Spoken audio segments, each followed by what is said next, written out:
software out there for that. Yeah, it's and I've tried different things. Hangouts is kind of cool, but they're always changing that too. So yeah, I do the best I can. Yeah. So All you right. survived the big flood yesterday? It was. It's funny. I sort of live near.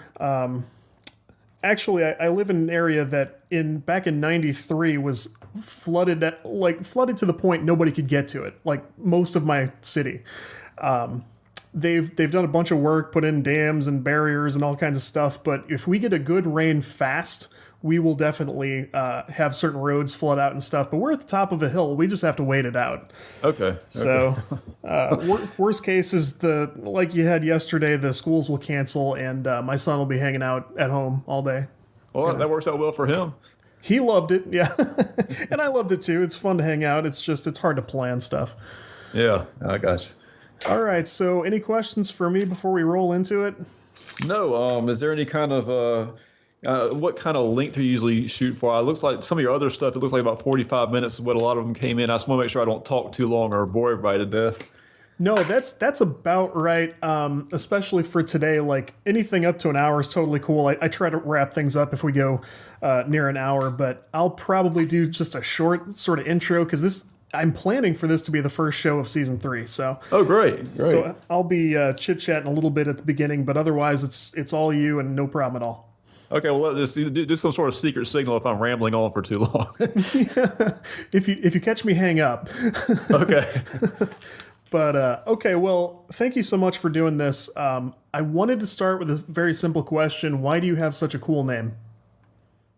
I think it has to go back to ancient times, and I think like Switzerland or Scotland or someplace over in Europe, Yeah, when someone came up with that name. But yeah, I'm afraid I don't have a good answer. I should probably look into that. that's yeah.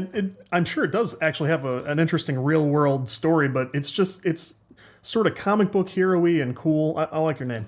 I appreciate it. Yeah, that's starting off on a good note. Yeah. So tell anybody who hasn't sort of been following along with Exception and your software studio. Tell us a little bit about yourself and about your game. Yeah, so I've had a couple of questions about the term studio gets thrown around a lot, and it's kind of funny to me because I'm sitting here in the spare bedroom of my house, which I think constitutes the world headquarters of this studio. My I guess the backstory is when I graduated from college, I went to work in banking and spent about 11 or so years in banking doing like a risk management type role, and just kind of got worn out with it and kind of tired of pushing numbers around and decided I want to do something creative. And learned how to do some coding in my spare time, and then eventually decided, I'm ready to kind of make the jump. And so I think around 2012 or so, I exited that job and said, I'm going to try and do software development / game development.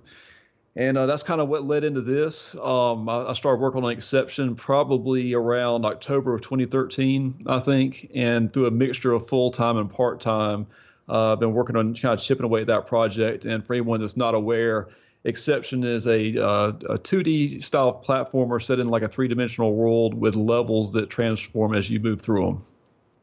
Yeah, if you haven't at least seen some playthrough clips or something online, check it out. It's phenomenally polished. It looks cool. It sounds cool. But like the actual design mechanics behind it are super awesome. And for what I'm getting is this is a first commercial project for you. Yeah, it is. I spent probably about 6 months prior to starting this project, just kind of getting a feel for game development. I mean, I've been a video game player since I was probably like 2 years old, so I kind of understand the playing side of things, but putting it into actual, into the actual product, I started, like I mentioned, I started on that a couple of years ago, and it took a long, long time. I made a lot of mistakes doing all this, but yes, this is the first commercial project that I've done. It's and I mean you'll have to tell me, but it seems like for a first trip out, you've done phenomenal work here. I mean, how's it being received right now? It's a little bit topsy turvy to be honest. Unfortunately, I've probably bit off a little bit more than I could chew on this, and decided to launch on pretty much every platform simultaneously. And that was a little bit more aggressive than I probably should have gone in. And as a result of that, there were one or two little bugs in the game that affected the Switch version. And I'm not sure if you've ever, looked into, I guess, console development, but apparently it takes a long time to go from solving the problem on my computer here in South Carolina to actually getting that, pushed out to all the owners of the game. So it's the reception, I think, has been a little bit dampened by a couple of unfortunate bugs, but I'm working hard to get those resolved. So yeah, and it sounds like you haven't given up on that by any means. So anybody impacted by that hopefully just needs to sit tight. Yeah, anyone with a Switch version that has an error on it, that there is help on the way. So I mean, and let's get into that because this wide a release on multiple platforms is, like you said, pretty ambitious. So I assume you're using one of the big major engines. Yes, this is a Unity title, Okay. which definitely would not have been able to go down this road without some sort of significant build out there and through a platform like Unity. It just would have been impossible if I had to do it all by hand. Yeah, absolutely. I talked to actual proper publishers on a somewhat regular basis who have a lot of trouble doing the same thing you're trying to do here, which is I just asked someone, I said, I was surprised that your projects all seem to go out on all platforms. And the last guy I asked said, well, the reason for that is I came from an even bigger publisher and I was single-handedly in charge of making sure all the different platform releases are exactly what they need to be. And so people who have devoted their entire careers to this basically are struggling with it just the same. So I wouldn't be too hard on yourself. Yeah, my goal was to, because it's a small, venture for me, to try and kind of maximize the marketing and PR stuff to kind of have one big hit and have it all happen at the same time and try and build up as much interest on the front end as possible. But yeah, you're exactly right. If I had it, if I were looking back now, I think it would have been a little bit easier for me if I just released a Steam build, and then spent maybe a month or two cleaning up things here and there, and just tidying it up a little bit before going in the console direction. But it's done, so we're trying to make the best of it we can. Yeah, something that struck me about this, and really the way I found this game in the first place was it seems like just as ambitious as the platform release, you're crushing the marketing for this too. I mean, it was on Metacritic before the release. I mean, there was buzz about it, and there were screenshots and things. You had a great looking media kit up for it before release. So, I mean, where are you picking all this up? Are you just sort of going through and Googling your way through, or what's going on? Well, I was actually, I do have a great support from Plan of Attack is helping me with the PR piece of this, and they're managing all the keys and all the press interaction and stuff like that. I'll be honest with you, in the past, I think maybe a month and a half, more than any other program open, I've had Adobe, Premiere open, having to cut trailers and Yeah. using recording game footage and everything like that. And I've spent more time in that program in the past month and a half than I probably have in my entire lifetime. But it is fun, doing the trailers and that sort of thing. You can put music to it, and it's kind of adds another creative element to the game production stuff. But I'm also glad it's most of that stuff is finished. Yeah, I mean, what does a normal day for you look like right now at this stage? I know you're sort of slammed up against a couple of bugs, but where are you sort of spending your time? Well, right now, for about the past almost 2 years, I've been working 3 days in banking and 4 days in the game development. So I have basically Saturday, Sunday, Monday, and Tuesday for the game stuff, and then the 9 to 5 job, the rest of it.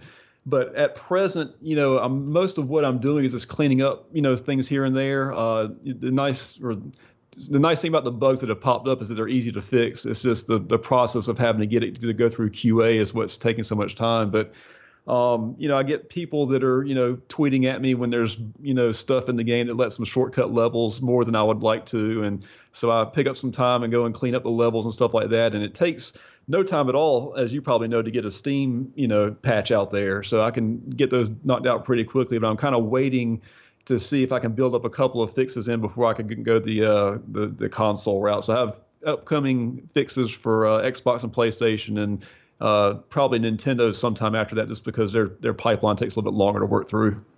Yeah, for sure. Well, I mean, that's super impressive, though. So you say you've been a lifelong gamer. What sort of games inspired you as a kid? I mean, did you always picture this kind of game being your first project? I mean, what was the story there? Not really. When I was a kid, to kind of show my age a little bit, my parents got an Atari 2600 when I Yeah. was, maybe like 2 years old or something like that. And so, Space Invaders was like the big thing. And I remember going up to the bowling alley as a little kid, and they had, Donkey Kong and all these great arcade machines back in the day. So a lot of what is an exception, if you notice, there's a lot of glowing, flashing stuff in there. I think a lot of that kind of traces back to me as a little kid looking at those CRT monitors with the flashy pixel graphics and that type of thing. I'm just kind of trying to recreate some of that arcade experience today. Yeah, for sure. It's definitely an eye candy kind of game, and it's interesting background to hear that that's maybe a little bit of a recreation of some childhood wonder. That totally reads to me. I for sure get that. Yeah, yeah. I just remember, just propping up on the stools, at the bowling alley and watching someone play Donkey Kong. And Yeah. I think I was such a little kid. I was probably sitting so close to it that the pixels on the monitor probably looked like they had bloom attached to them somehow because of the glow and everything. And that's kind of bled into my game. We just took my son to a Dave and Buster's for the first time the other night, and it is kind of cool to sit back and watch that sort of. First of all, I'm glad I came up in the '80s, and I'm glad we still have arcades at all. They're not easy to get into these days, but it's really nice to sort of see a kid discover that sort of feeling for the first time and just that fascination. Oh yeah, I mean it's kind of funny. I mean I have one younger brother when we were kids growing up. Our parents would go to the local pizza place and sit down with their friends and talk. And the way they got rid of us so they could actually eat in peace was to give us a handful of quarters to run over to the machines. And I actually went to that pizza place a couple of weeks ago. They still have a couple of games there, but one of them they have like one of those claw machines where you get the little plush toys out and everything and some other stuff. So I was a little bit disappointed they hadn't retained all the original arcade machines, but I'm glad a couple of them are still there. Yeah, yeah. I have a Mexican place nearby that had arcade games like all my life as a kid, and they still have them too. And I love seeing stuff like that. Yeah, yeah. We actually have another pizza place around the corner from me, which has like Street Fighter 2 tournaments, and I Oh, didn't find out. I felt like I probably shouldn't show up as like a 41-year-old man to a kids tournament, but I may bust it sometime. you should go and sit in the back, and there should be a dramatic scene where toward the end of the day you just say, make way, kids. Yeah, crack my knuckles real loudly as I walk up to the machine. Let's see if I remember how to do this. Yeah. That's a So, good idea. so now this is a game, like you said. There are people working on their speed running already, and they're looking for every nook and cranny to exploit in this game. I mean, how did you land on tackling a difficult game? Because that's sort of controversial these days. Not everybody wants that. Yeah, I'll be honest with you. I don't like hard games. I don't have as much time to devote to games today as I did as when I was a lot younger. So when I sit down to play something, the two things that will kind of drive me crazy. The first is an extended tutorial, which makes me feel like I'm at work again, trying to learn things and stuff like that. And the second is something that is immediately difficult. And so when I was making this game, I tried to avoid both of those. Tried to make the game as simple and straightforward as possible, so you don't have to feel like you need to read pages after page of tutorial text. Yeah. And then secondly, I wanted to make something that was accessible. So there are some difficult elements to the game. It's not going to be like your classic Super Meat Boy style difficulty level. But I did throw in there this is a little helper. I have a menu item which will let you increase the player's hit points. So if you have a child or you get tired of a certain level, you can kind of beef up your hit points a little bit and find a way to get past it. It's sort of like having a trainer built into the game. I like that. I think that'll probably be popular. Because I'm with you. I feel like I would love to be 8 years old again, and most of my summer is no responsibilities and a controller in my hand for 10 hours a day. But Yeah, I find that I'm not nearly as good at games these days, and I think it's just a product of time. I'm sure my reflexes aren't exactly what they used to be, but I think a lot of it's practice and time and just interest, and I got other things on my mind, you know. Yeah, I'm exactly the same way. I've pretty much sworn off all online games because I don't have the reflexes to be competitive in those, and it's nothing but frustration for me, even at the like most baseline levels. So I've kind of written all of those off, but I do just want to pick up a game sometimes and be able to sit back and relax and not have to worry about stuff getting too complicated. Yeah, and I I want to know a little more about what you enjoy these days too, because I struggle with this as well. Like I really like Rocket League, and Hmm. I'm a little bit of a Call of Duty player, but it's not too much these days. But I'll play Rocket League, and something new to me is I'll play the game, and if I beat somebody, yeah, they might get mad. If I lose to somebody too badly, they're mad at me anyway. And I recorded a show for later in the week that this show will go out, and it's a lot of me and a personal friend sharing stories about we play with online people, and they're mad no matter what. And it's just a funny thing. Yeah, I've experienced the same thing as well. A couple of years ago, my brother and I, when he was living in New York, we would play Left 4 Dead, and we would get on teams and we would intentionally do just ridiculous things just to try and enrage those players, and then record them sometimes and then play them back and just laugh like crazy because it's I guess I'm trying to think when I was a kid, would I have been kind of like this rageaholic that you run into online and yell at people? I don't think I would have. I probably would have just, left the game or something like that. But it always is interesting when you kind of stumble across these people because you wonder, if you're this mad about Rocket League or somebody missing a goal or whatever. I mean, what are you going to do when you really encounter something in life that matters? What's going to happen I do then? worry about that. Yeah, we came up in the couch co-op days. If if I played the Nintendo 64 with a friend and I was beating him too badly, he might just punch me in the arm or something.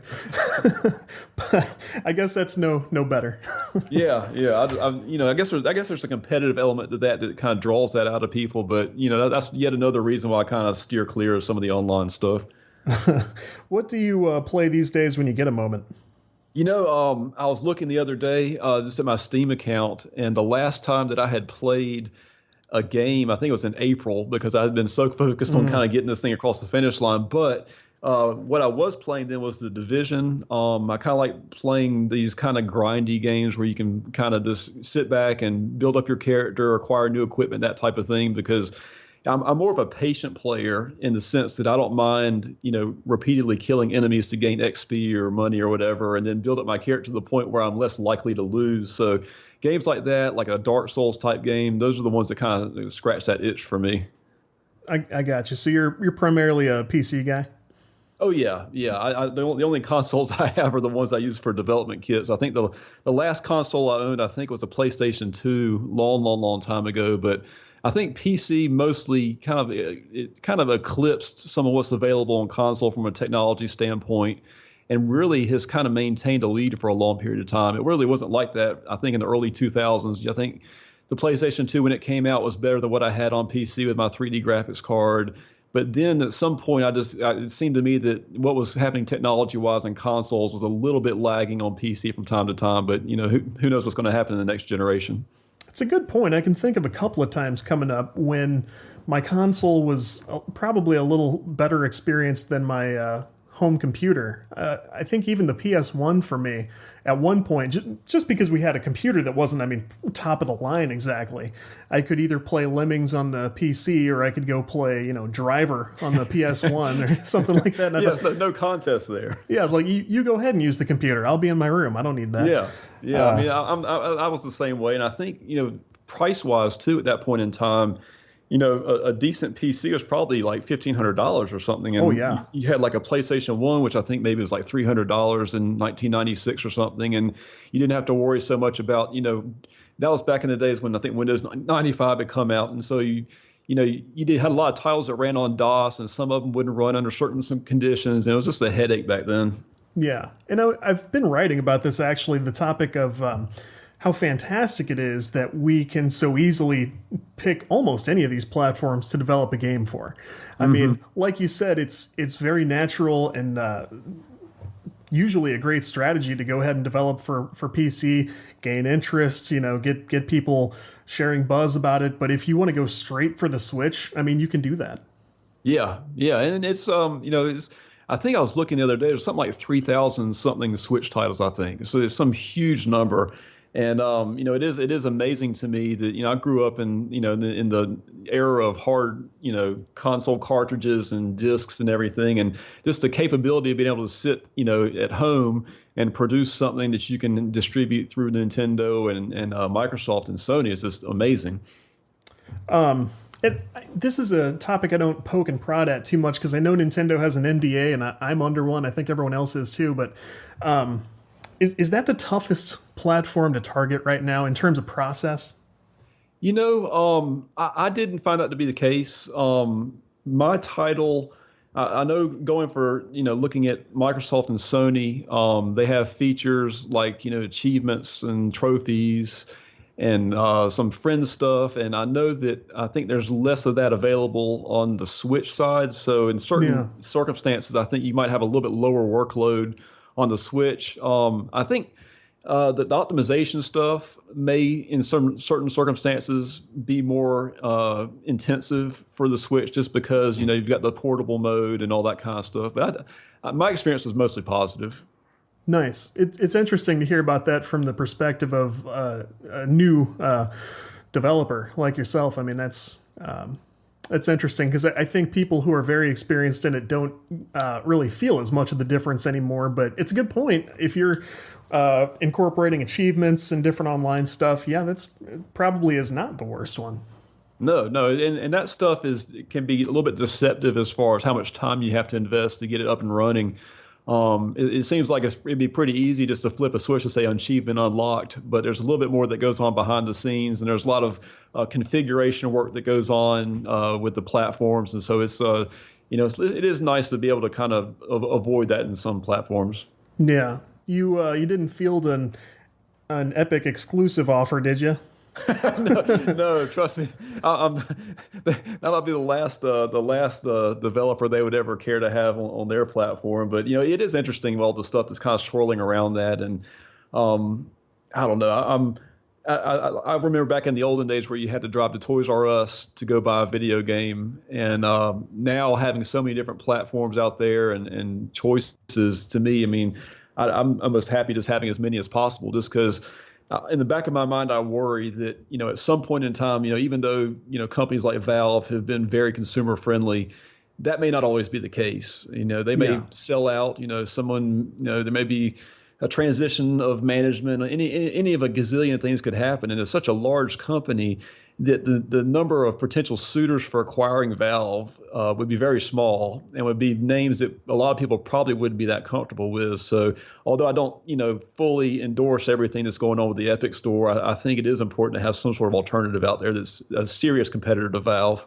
Yeah, and I I asked that question with a smile on my face, but it's been a funny time because it's almost turned into a sort of witch hunt, like who's jumping in with Epic and who's not. When this first came up, I even said on the podcast a couple of times, I said competition's going to be good, but I think you may be trading one sort of walled garden for another. And as things emerged, I mean, it turned out to be exactly that. Like now you've got two people who want to take over everything, and I do hope this causes both Steam and Epic and anybody else who comes along to sort of maybe smooth some rough edges on one another and sort of calm things down eventually. And eventually, the competition's going to be good.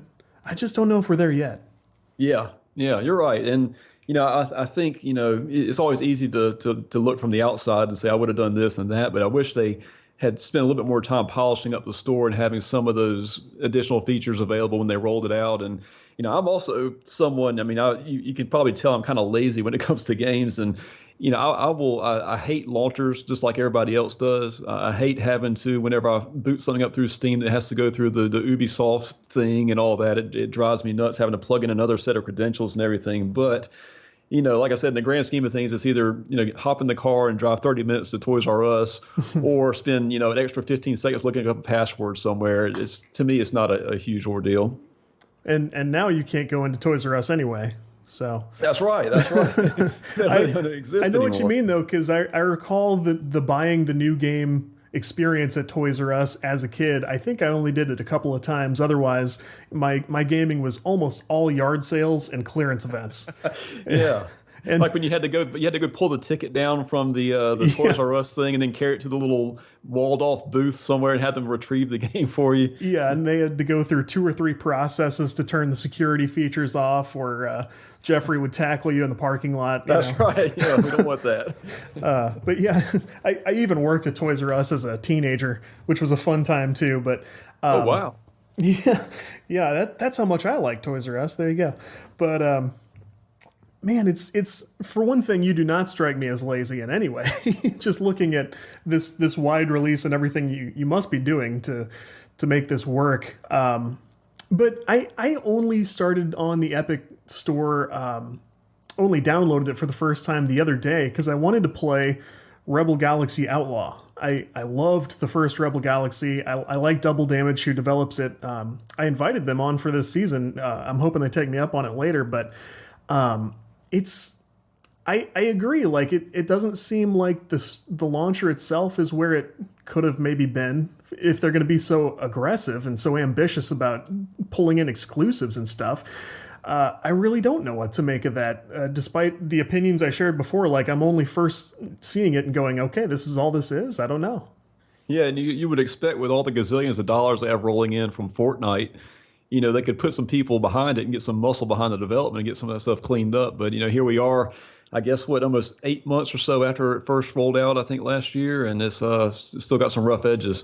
Yeah, that's such a mixed bag because, I mean, I know for sure they're doing a few things for developers that would not have been possible if not for Fortnite.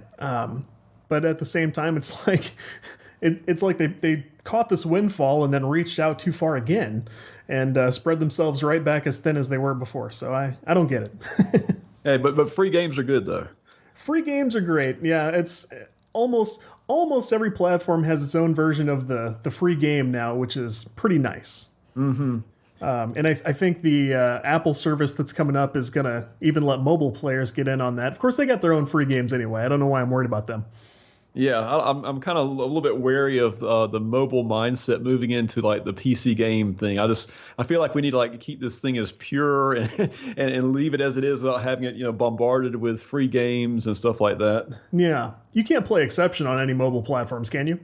No, it's I was pretty sure, but I thought I'd ask. Yeah, I think in addition to the technology stuff with the graphics, I think they've never really have perfected the control inputs for action games No. on the in the mobile space yet. But I hope at some point they were able to because it'd be perfect for run and jump style games. Yeah.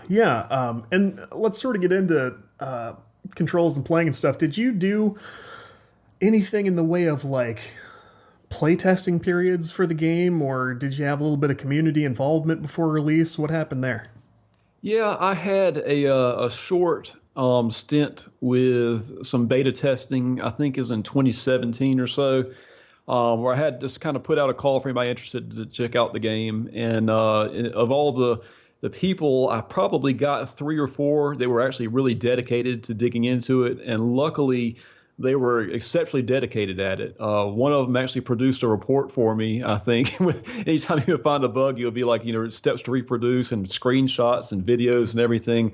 Nice. So that process actually, it wasn't very extensive, but it was, effective in the sense that I was able to kind of zero in on some problems and fix them. The first iteration of the game, in order to perform special attacks, you had to do like the old Street Fighter style, fireball motions and stuff like that. And I found out pretty quickly in the beta test that was just not working at all. And decided to kind of just chuck that and go with something a lot simpler. And also found out there were some gaps in the control customization stuff that needed to be fixed. So I think, although I would have loved to do something more extensive with that, the little bit that I was able to do was very helpful. And honestly, after that wrapped up, most of my development stuff was dedicated to console development. So it really wasn't so much content development as it was just getting everything ported over. Yeah. And so you sound like that was a somewhat personal call. Did you just sort of check with, maybe your Facebook network, or did you go to a site? What did you do?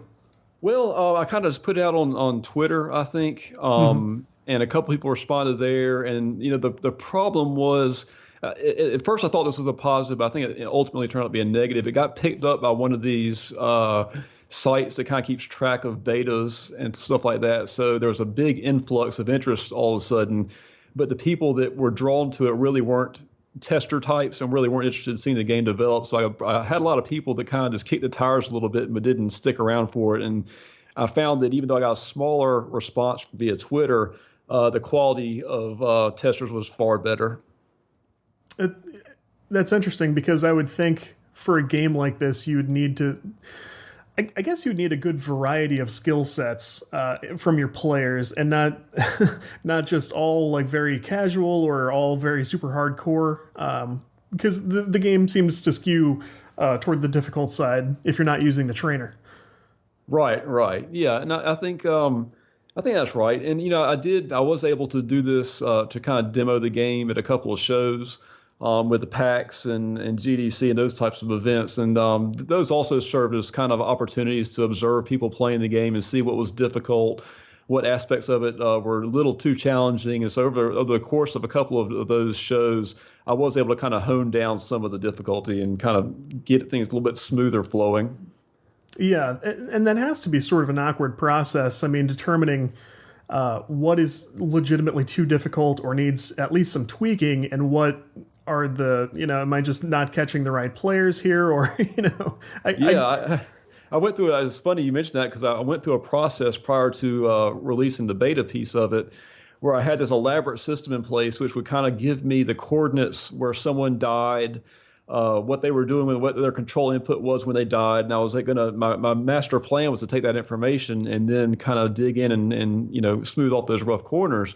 But what I found was a lot of the players were dying in these weird spots. I was like, how would they keep dying, in the same very easy spot? But what it was is they were trying to probe the levels to find opportunities to kind of cut down their speed run time. So they would uh, constantly butt up against these deadly, obstacles, and I could never figure out what was going on. And I would plot it out on a graph and everything, and then I finally figured out, oh, they're trying to cheat the level is what they're trying to do right now. yeah, that's not great for trying to figure out Yeah, what the average player is doing. I agree. yeah, it's like it basically just gave me a whole lot of useless information. That's funny. So is Twitter still the location of what you would consider the main community for the game, or are you more active on Steam, for example? Like, where are you sort of communing with your people? Twitter seems to be the spot. I get messages via Twitter pretty often and that type of thing. And close to the launch date, that was where the most activity was coming in. To be honest with you, I have a Facebook page, but I'm not very good at navigating exactly what's going on there. Yeah. So Twitter to me seems to be the most direct interface, and I can kind of get back and forth with people pretty quickly. So when it comes to people mentioning issues with the game or sharing thoughts on it, Twitter's the place I usually go. Yeah. Are you catching any heat in like reviews or previews, anything like that? A lot of developers will complain about sort of the Cuphead syndrome where the game was too hard for the people covering it. And so You the know, players didn't get the best picture of what the game was. I don't know. I haven't really read any of the reviews. The people helping with the PR have said that it's gotten dinged a little bit because of some bugs in the game, which is perfectly legitimate. So I think that probably factors into some of the mixed response on that. But overall, it doesn't really bother me so much the review piece of it. If certain players don't really, it doesn't appeal to them, that's great. It does. It's not a game that everybody's going to love. So, as long as there are a couple of people out there that get it, I'm happy. Yeah, you're fascinating me as a person more by the minute. I feel like you should give a seminar about this. No, no, no. Yeah, how to mess up a game. No, it's not that, but it's how to have the right mindset after launch. Because I mean, I this is an area that I think I falter. To this day, I put out a mobile game for kids 2 years ago, and to this day, if I find bad feedback about it, I'm upset. Not like angry, but like, hey, this is unfair, that's unfair, what is this? And you say you're not reading reviews. Well, yeah, I mean, I think mainly because of that reason. I think if I did read them, I would kind of look at them and be kind of feel sick to my stomach. I will say it sounds a little bit like I'm a little bit more above it than I am. When a couple days before launch, we I got some messages passed to me through my PR people about this bug in the Switch version, and it definitely felt like someone kicked me in the stomach. It was like you were playing, playing kickball, in elementary school, and someone hit you right in the bread basket and it leaves all your, all your breath leaves out of you. And so yeah, I definitely have been there, and the reason I'm actively avoiding those is because I just don't want to, get that kick in the stomach again. Yeah, and I mean, so you're a solo developer. Was it a hard decision, and was it sort of a sacrifice to turn this over to PR folks? Because I mean, that being the one thing you outsource is kind of I don't know if it's unusual, but it's a strategy I'm interested in. Yeah, I have, I don't think it was. I think it was a great decision in retrospect, and at the time, I was pretty certain that the PR piece of it was going to be a weakness for me. I'm not really big on the reaching out and asking for help and asking for coverage, that sort of thing. And so it was kind of, I knew going into it, if this was going to have any chance at all, I was going to need to bring in people that knew what they were doing. And like I mentioned earlier, Plan of Attack is who I was working with on this. And in addition to the expertise they bring to the table, it's also pulled a lot of workload off of me heading into launch, so that when things do pop up that need attention, I have more time to devote to those. Yeah, for sure. It sounds like time well spent, resources well spent. I mean, as far as I can tell. Oh yeah, absolutely. And it's like I mentioned earlier, there's things that I know that I can tackle. If something comes up with a bug, I know eventually I can fix it. But when it comes to this PR stuff and making contacts, that's just something that's out of my wheelhouse, and I definitely need help there. Yeah, I get it. It's because I have done it all myself, and I think just because of the nature of the work I've done with, I mean, I had done some freelance writing, and I had interviewed some people as sort of a pseudo journalist at one point by the time I was doing my first release. So I feel I was able to get through that process, but I definitely spent so much time on it.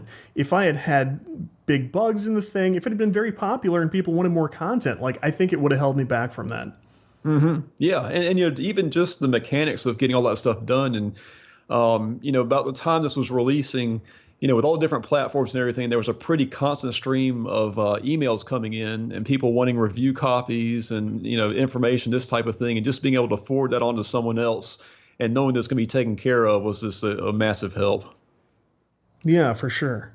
So we still got some time left. I want to dig into some technique stuff, and I mean, entertain me as much or as little on these items as you please. But so obviously the visuals of the game, very popular.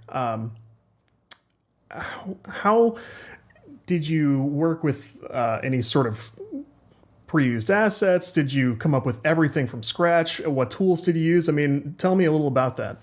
Yeah, pretty much every graphical asset in the game is something I licensed from a storefront, the Unity store, game textures, all that stuff is just, I just don't have the skill set to produce that type of thing. So for most of the, all of the characters were 3D models that I licensed. I did do some rigging for a lot of those to kind of get them incorporated into the game. I have enough knowledge of Blender to be, a little bit dangerous. Yeah. And stuff like the background assets, the science fiction type buildings, all that kind of stuff were also licensed, again, with a little bit of work on my end, either with reducing the geometry or, getting some of the materials cleaned up, that sort of thing. I was able to do some of that. But yeah, pretty much everything along those lines was licensed in. And the game is sort of I guess a collage of a whole lot of different assets. They're kind of just cobbled together. So I just don't have the artistic skills to get that stuff done, but I did have an idea in my head of what generally the game should look like, and that's kind of why I was kind of pulled into it. I totally get it, because I mean, some of the most popular games we see these days are exactly that. That Goat Simulator was born from someone buying a goat on discount and going, "Hey, look at this." But you used all these things to fantastic effect, and I felt like I needed to ask, because you did use them so effectively that I could have seen it going either way. If you had told me, "Hey, I'm just a natural artist and I worked on this for a long time," and I know you've worked on this game a long time, if you'd told me you'd come up with all of this, I would have said, "Great, looks fantastic," Yeah, thanks. Yeah, it's there were definitely points in time where the assets didn't mesh as well, quite as well as they do now. The general theme of some of the levels is usually pretty consistent. I don't think there's a ton of assets you can look at and say, yeah, this was definitely some junk somebody bought off of a store for $1.99 and stuck in the game. If there were any, I tried to cover them up pretty well. But I'm generally pretty happy with how that aspect of the game finished up. And without those sort of assets, if I had to take the time to learn how to do the game development piece of this and all the stuff that kind of comes along with that, and have to sit in Blender for, who knows how many years trying to come up with these assets and learn how to do that. I would have been like, 75 years old by the time this game came out. Yeah, it would have been a retro game before it ever came out. There you go. Yeah, that's right. Look at this retro-inspired game that I made. Yeah. Air quotes would go over that. Right. It's funny because I think that's sort of becoming its own really valuable skill set, because first of all, I mean, if you were to go to Obsidian or some studio of your choosing and go to the art director, I mean, they're doing a little bit of that. The stuff's being made in-house, but they're still responsible for making sure everything agrees with everything else and looks pleasing and nothing stands out and goes like, this thing looks like it was drawn by Picasso and this looks like it was drawn by my 4-year-old, and we have to figure out where to meet these in the middle.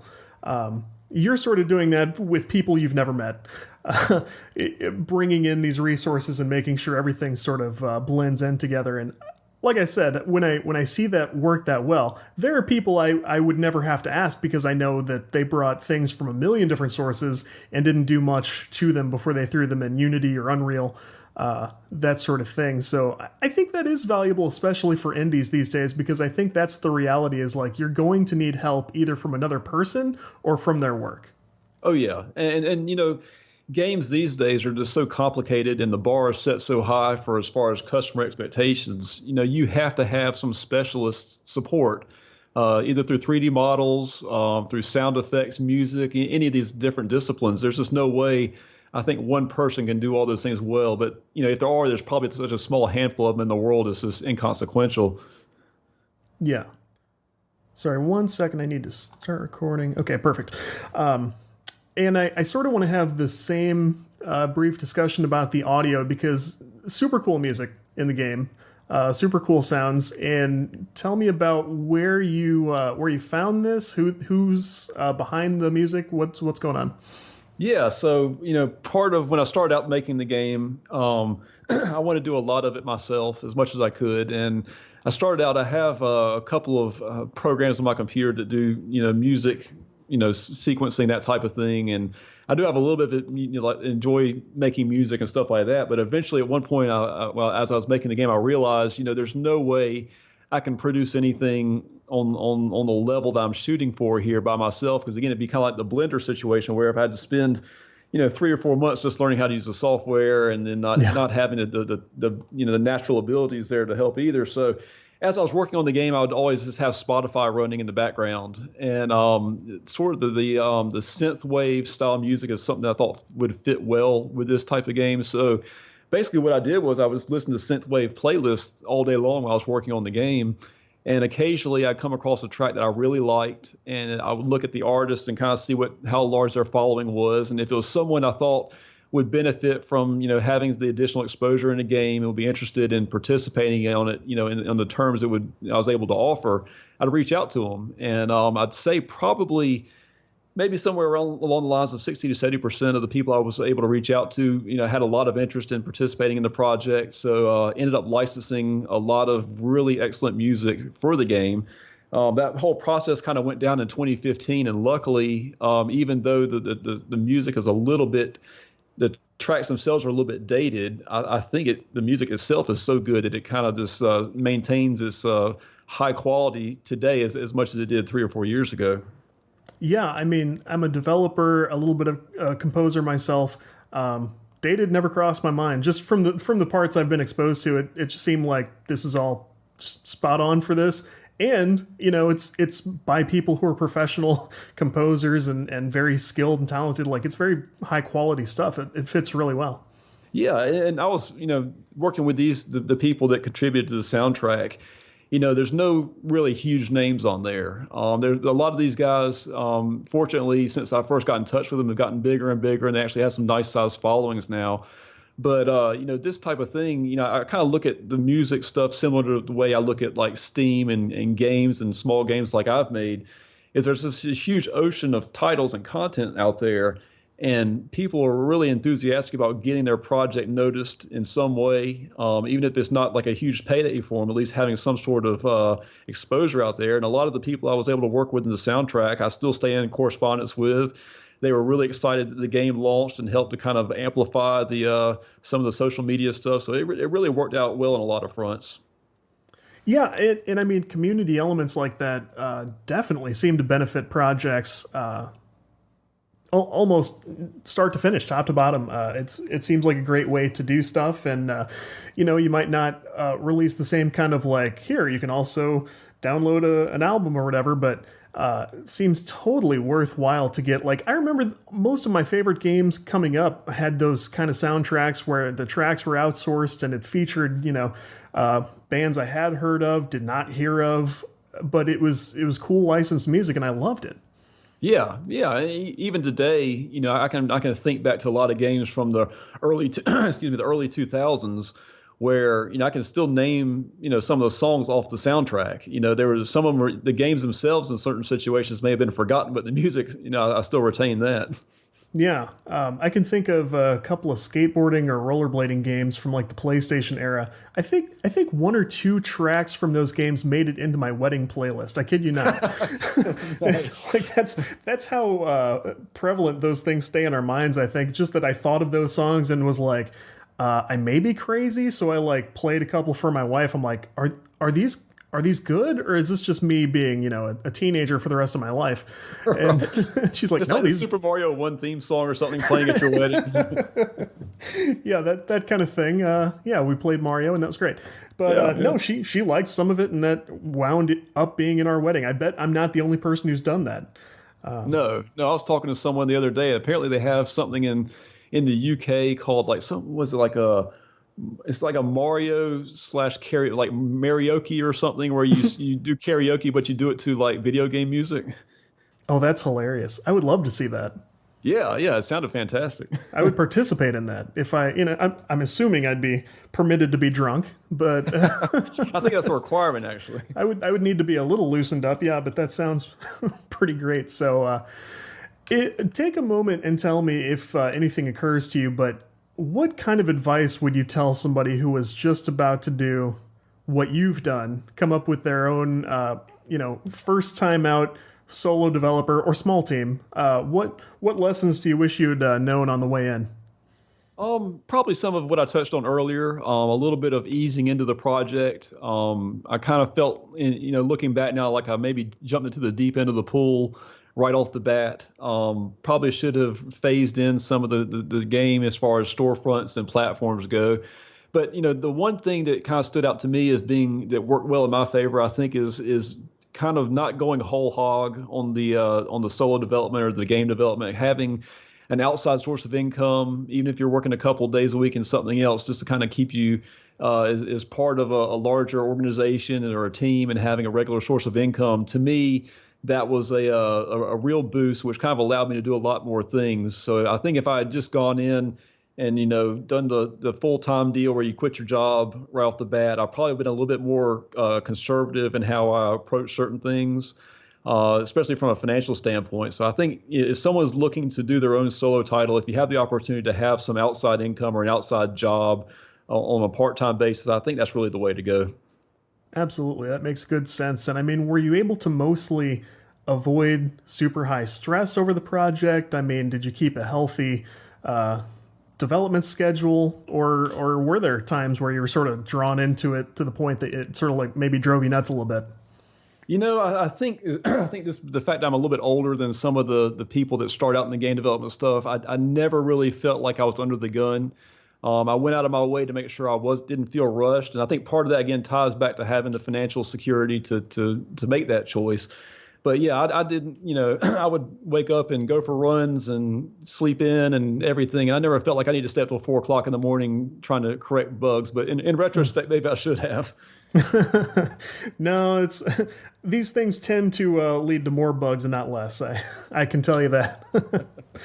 But well, that's very cool. Do you think there's a possibility of more content for the game or anything like? Do you have any plans for anything like that? I think I have to wait and see, I guess, what the reception is on it. If there's a good interest in the title, I'd love to add a little bit more content to it. There are some technical limitations on the console side as to how much you can add. But again, if there's interest there, I'd love to put more into it. Just I guess we'll just have to wait and see. I got you. And I think most developers, and you'll have to tell me if this applies to you or not, most of us go through a project like this, and at some point we start to daydream about some other project. You know what I mean? Is there something else you've been thinking about during this time? Oh yeah, oh yeah. I think everybody who is like bogged down in like a big complicated project where things kind of go wrong and you make one change on one side of the project and 15 different things on the other side break, and you think, gosh, if I could only start over again, I could avoid all these horrible issues and have a much more fun project. And I've definitely succumbed to that myself. Yeah, I have a couple of ideas that I've been kind of bouncing around. Nothing that's really complicated. I think if I do anything else, it's probably going to be something very simple and straightforward and not nearly as involved as this. Probably just like a little more of a niche type game than anything else. That makes perfect sense, really. Well, very cool.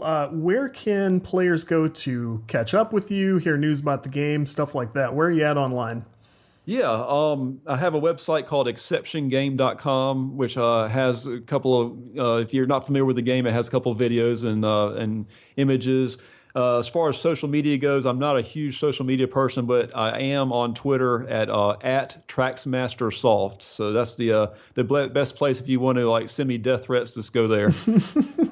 Please don't do that. No one do that. But very cool. I highly suggest people check the game out. I think a great many listeners to this will really enjoy it, and they will love hearing about how this has gone for you, what you've accomplished by yourself, basically by yourself here, because this is an audience focused on creativity and design development, all those things. And I'm very impressed by what you've done here. Yeah, thanks so much. And this has been a lot of fun. Absolutely. We'll have you back sometime to hear how it's gone and hear about, hopefully the next great thing. Yeah, I'll share some of the death threats next time. Yeah, we'll go through some hate mail, and that'll be great. Sounds great. All right, thank you.